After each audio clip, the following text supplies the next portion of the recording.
সেইবোৰ খাকী পোছাকৰ নাক কাটিলে অচি ছাৰে যিযোৰ খাকী পোছাকক অসহায় লোকসকলৰ সাহস হৈ ৰক্ষা কৰা আৰু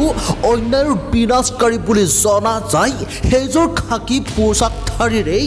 এজন খাকী পোছাকধাৰীয়ে কৰা অমানৱীয় কাণ্ডই এতিয়া সমগ্ৰ খাকী পোছাকযোৰতেই চেকা লগাইছে যাৰ বাবে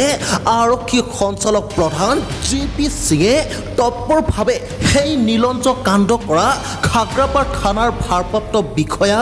বিমান ৰয়ক অসম আৰক্ষীৰ পৰা বৰ্খাস্ত কৰিছে ইতিমধ্যে সকলোৱে চাগে গম পাইছেই সেইজন ভণ্ড আৰক্ষী বিষয়াজনে কৰা কাণ্ড আচলতে এগৰাকী কিশোৰীক আৰক্ষী থানাৰ ভিতৰতেই সেইজন ভণ্ড আৰক্ষী বিষয়াই নগ্ন কৰি ফটো উঠাইছিল আৰু 21 জুনৰ নিশা সংঘটিত হোৱা এই ঘটনাৰ সন্দৰ্ভত ভুক্তভোগী কিশোৰীগৰাকীয়ে 26 জুনত নলবাৰী সদৰ থানাত এজাহাৰ দাখিল কৰিছিল যদিও ৰহস্যজনকভাৱে নলবাৰী সদৰ আৰক্ষী থানায়ো কোনো ব্যৱস্থা গ্ৰহণ কৰা নাছিল বিষয়টো বুধবাৰে সংবাদ মাধ্যমত বহুলভাৱে প্ৰচাৰিত হোৱাৰ পাছতেই আৰক্ষী সঞ্চালক প্ৰধান জি.পি. সিঙে সমগ্ৰ ঘটনাৰ তদন্তৰ নিৰ্দেশ দিছিল আৰু এতিয়া অতিকৈ চিন্তনীয় বিষয় হৈ পৰিছে যে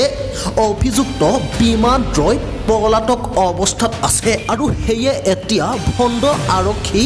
বিমান ৰয়ৰ সন্ধান দিওঁতালৈ আৰক্ষী সঞ্চালক প্ৰধান জি.পি. সিঙে এটা আকৰ্ষণীয় পুৰস্কাৰ আগবঢ়োৱাৰ কথা টুইটাৰৰ জৰিয়তে জনাইছে গতিকেলৈ আপোনালোকেও পুৰস্কাৰ পাবলৈ বুলি নহয় অন্ততঃ সেই কণমানি কিশোৰীগৰাকীৰ ন্যায়ৰ অৰ্থে সেই অভিযুক্ত বিমান ৰয়ৰ সন্ধান দিবলৈ চেষ্টা কৰক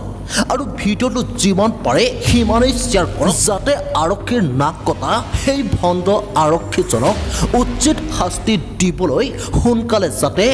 আৰক্ষীয়ে কৰায়ত্ব কৰিব পাৰে